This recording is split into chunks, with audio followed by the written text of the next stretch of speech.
Olá você, olá comunidade viva, eu sou a Cris Lira e estou aqui com a missão de trazer uma fala dentro dessa série Revolucionando a Matrix. E a proposta é a gente fazer isso em forma de episódios. Então eu espero que você venha com a gente e de uma forma você seja abençoado. Já adianto que a nossa ênfase aqui será sobre fé.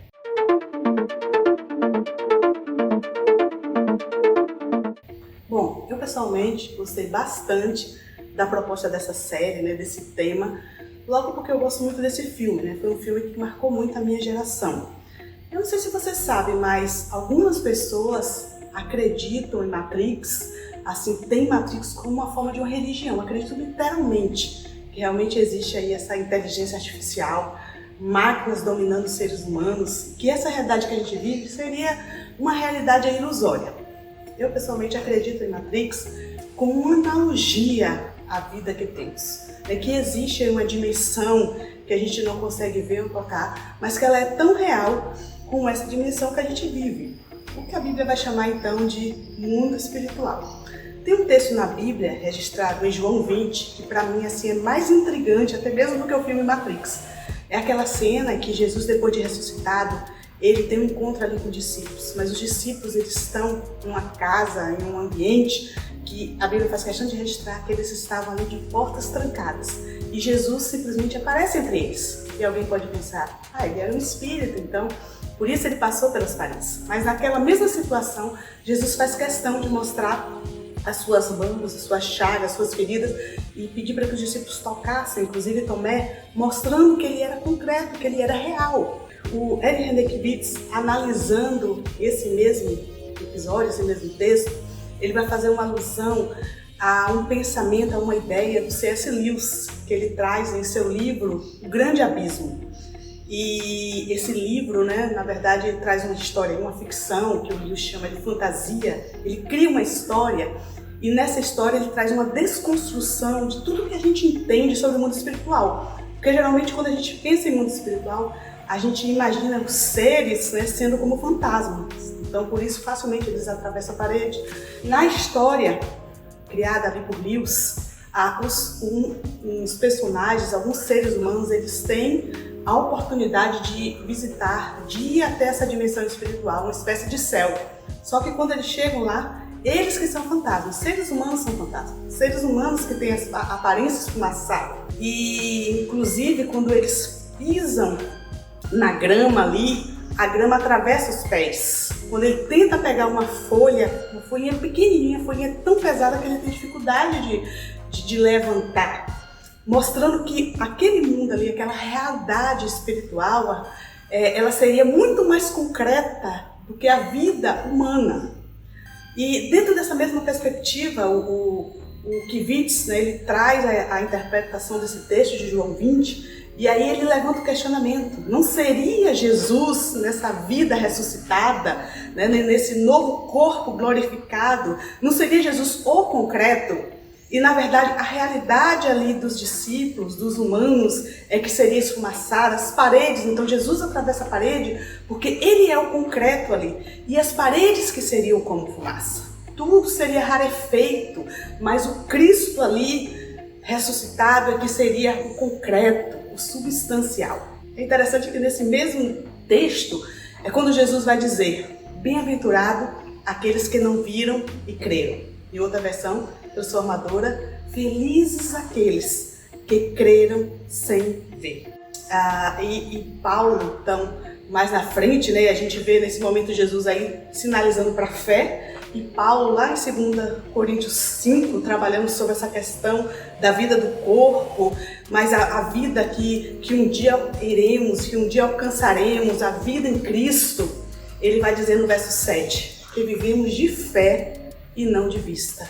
Vivemos de fé e não pelo que vemos. A cena mais interessante, mais incrível que eu acho do Matrix é quando um dos personagens, o Morpheus, apresenta ao personagem principal, o Neo, 2 pílulas para que eles pudessem escolher. Uma pílula vermelha e uma pílula azul.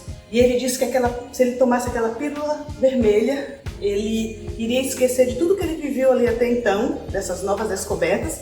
Ele iria aparecer na sua casa como se nada tivesse acontecido. Mas se ele escolhesse tomar a pílula azul, ele ia conhecer outras realidades, ele ia conhecer a verdade. A nossa fala aqui são para as pessoas que tomam a pílula azul, que têm esse desejo, são inconformados e querem conhecer a verdade como ela é. E isso não importa tanto se você, por exemplo, se considera um ateu, se você tem dificuldade de acreditar em Deus, de acreditar que a Bíblia é a palavra de Deus. Mas é se você quer conhecer a verdade. Tem um versículo na Bíblia, registrado em João 8, um versículo até bastante mencionado, citado, muitas vezes fora de contexto, mas que diz assim: e conhecereis a verdade, e a verdade te libertará. No dia 31 de outubro de 1517, um jovem, era monge agostiniano, um jovem muito corajoso, pregou 95 teses na igreja, na Catedral de Wittenberg, na Alemanha, contra os abusos e os desvios da igreja naquele tempo. O ato de Martinho Lutero não foi um ato isolado, como muitas pessoas pensam, mas fez parte de todo o movimento, onde outras pessoas antes haviam até morrido por essa causa. Não sei se você já ouviu falar de John Wycliffe, John Hus, que foram considerados precursores da Reforma. Foram pessoas que deram sua vida por essa causa, né, que foram perseguidos durante todo o tempo. John Hus chegou a ser condenado e morto na fogueira, porque defendeu até o fim a verdade da fé cristã. E algumas pessoas chegam a pensar, né, eu já ouvi, que não gostam de Lutero, né, já ouvi algumas pessoas falando, não gosto de Lutero porque Lutero dividiu a Igreja de Cristo. Só que isso não é verdade. Ele não teve ao menos essa intenção. O que Lutero fez foi ter coragem de culminar nesse movimento que já existia homens e mulheres que lutavam por essa causa, né? Corações assim, fervendo, né? Corações inflamados pelo desejo de ver a essência da fé cristã sendo estabelecida. Aí você pode questionar, mas será que haviam interesses políticos, haviam interesses pessoais? Por certo que sim, porque onde há ser humano há tudo isso, mas haviam homens e mulheres, pessoas de Deus, lutando por essa causa. E na verdade esse ato foi um divisor de água na história da humanidade, na história da igreja, e trouxe benefício para a Igreja de Cristo, né, que era uma só, especialmente a Igreja Católica, que precisou se posicionar diante dos erros, diante dos desvios, diante dos abusos, o que se tornou na história, o que se conhece na história como uma contra-reforma. E isso fez com que a fé cristã chegasse aos nossos dias, chegasse até mim e até você de uma forma muito mais genuína. E olha só, tem uma música do Legião Urbana, especialmente, né, a letra ali do Renato Russo, onde ele vai chamar a sua geração de geração Coca-Cola. Renato Russo sempre tinha aquela intenção, né, de fazer a galera pensar, de oxigenar a mente das pessoas. E tem uma máxima na música que ele vai dizer: somos filhos da revolução. E ele está sinalizando para que essa geração pensasse no que os seus pais fizeram. Seus pais foram às ruas, seus pais lutaram por liberdade, seus pais lutaram por direito ao voto, e essa geração se beneficiou de tudo isso, mas parece que se tornou uma geração consumidora e pacífica. Eu queria que você pensasse, que a gente pensasse, nós somos herdeiros de uma revolução, da maior revolução de toda a história. Não é a revolução que iniciou no dia 31 de outubro de 1517. Essa geração lutou por essa mesma causa. Essa geração lutou por essa fé. A quem me refiro, a grande revolução que iniciou em Cristo, na cruz de Cristo, na sua morte, especialmente na sua ressurreição. Uma revolução de amor, uma revolução de fé e de transformação. E aí eu quero te perguntar agora, você se sente herdeiro dessa revolução?